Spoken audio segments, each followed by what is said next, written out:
ان کے پاس حاضری کا شرف نصیب ہوا اور ان کی ضیافت سے ہم نوازے گئے۔ ہم یہ سمجھتے ہیں کہ یہ شہر رسول صلی اللہ علیہ وآلہ وسلم ہے، کیونکہ حضور صلی اللہ تعالیٰ علیہ وسلم کے دو وطن ہیں، مکہ بھی آپ کا وطن ہے اور مدینہ بھی۔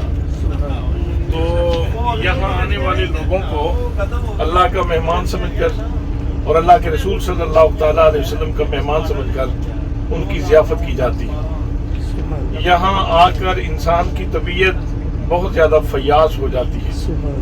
یہاں رہنے والے لوگ یقیناً حضور صلی اللہ تعالیٰ علیہ وسلم کے اخلاق کریمانہ سے فیض یاب ہیں۔